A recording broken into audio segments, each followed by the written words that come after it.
Many will view the phase from childhood, that's from birth right the way up to age 6, as a critical time of sensitivity, and it's during that time templates are created in childhood, and those templates created in childhood are going to go on to shape the future interpersonal interactions that the adult will have with other people.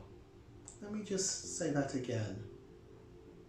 From birth to age 6 is a critical time of sensitivity, during which time templates are being created in the child.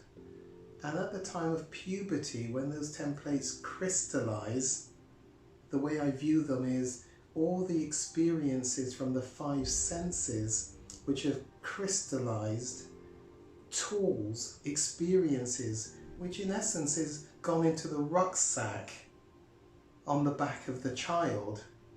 The string of the rucksack is going to be pulled, and everything in that rucksack will now be the toolkit that the child is going to use throughout adulthood in how they do their interpersonal interaction with other people. That's quite a big deal, don't you think? That's really significant. Sometimes I look and I think, that feels so unfair. I don't get a chance to decide where I'm taken, the experiences that come across my visual, my smell, my touch, my taste, and yet the ones that are negative, going to have negative impact, have still gone in. But remember, alongside the neutral things that we experience, the positive things which we experience, all of that mixed bag of stuff have gone into the rucksack of life and will shape how the child, by the age of puberty onwards, will go on to do their future adult interactions, how they do relationships. And that's where this thing called attachment, of course, has also gone into the rucksack and has crystallized, been set up and crystallized. Many people experience some type of wounding during those early years of development, and they learn in childhood to numb their pain by self-soothing with one or more compulsive behaviors.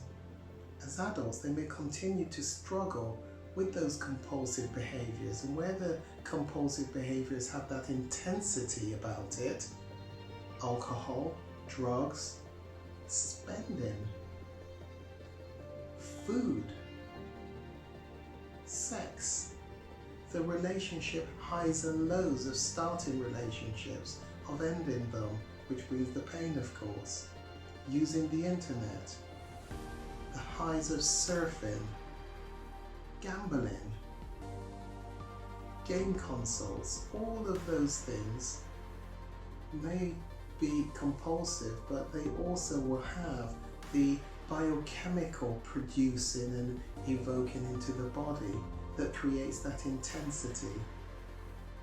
All addictions feature a very complex emotional and biochemical process, and they have their origins in childhood trauma.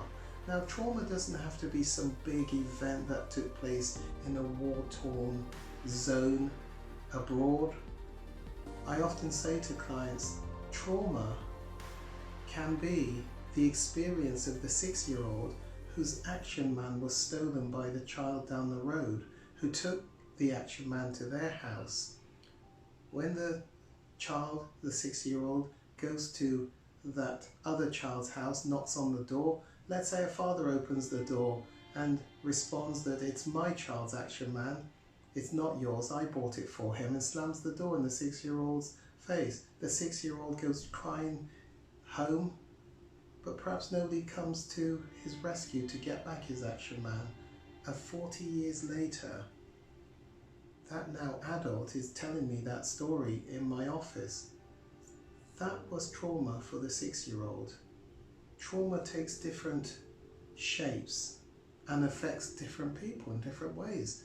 The lesser experience can be very traumatic for one child and yet not for another. Parents arguing downstairs, the fear they may separate, they may divorce. That's typically going to be trauma for most children.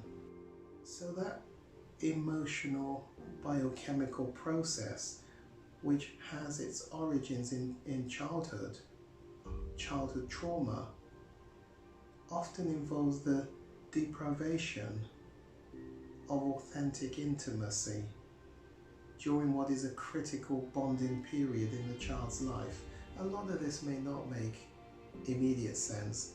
That's why I encourage you to come on the course, come on the full program with me, and you'll begin to understand so much more teaching about childhood and things like attachment.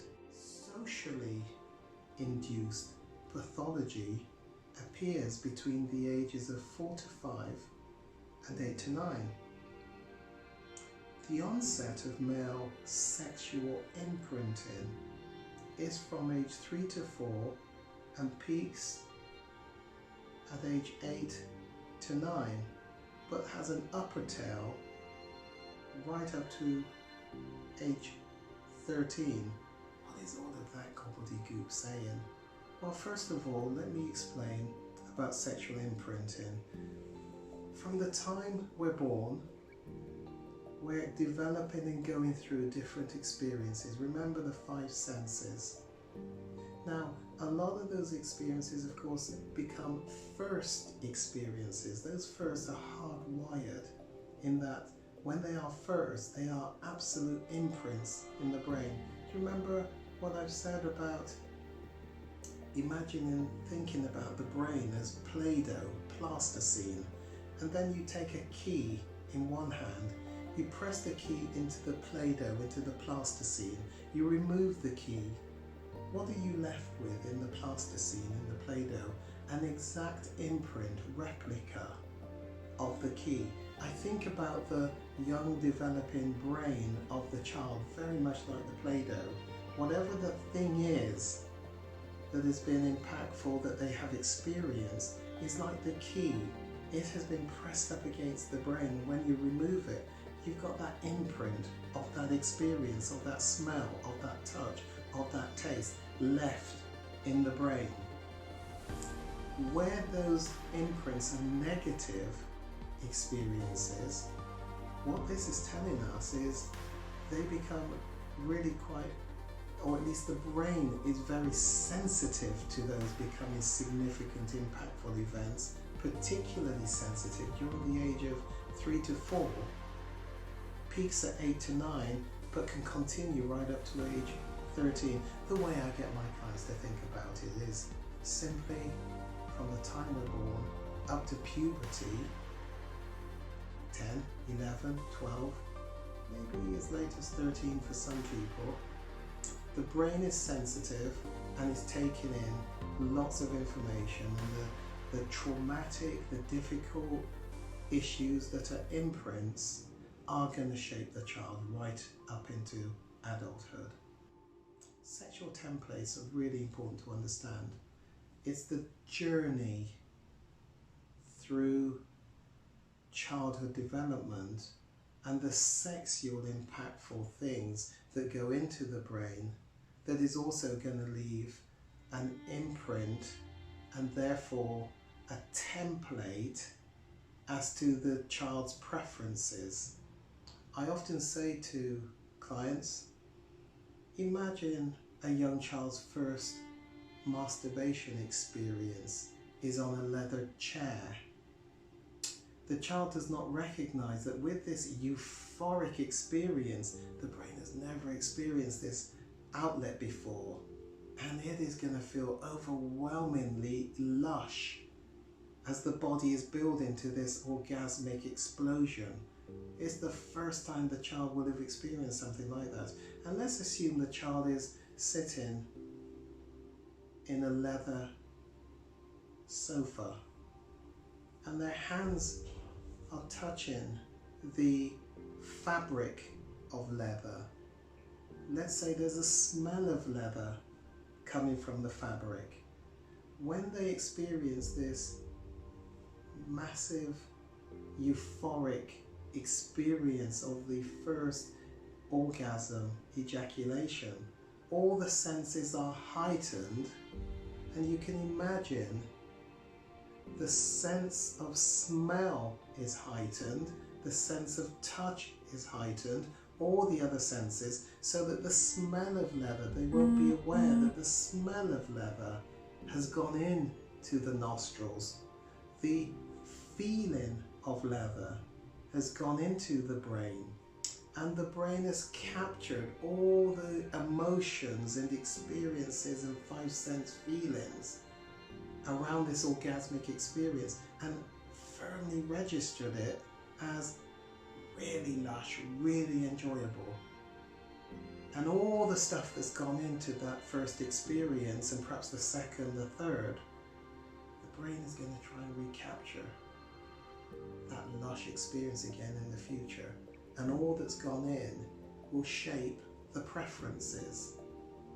So the negative stuff that's gone in is also going to result in the way the person seeks to recapture the lushness, even if it is negative. So you can imagine how fetishes arises from that leather experience, so that the now adult doesn't understand why they have such a heightened arousal to leather items during the sexual activity, and maybe even a very strong fetish to leathers. There's other negative things that may have gone into the sexual template that shapes the adult's sexual preferences.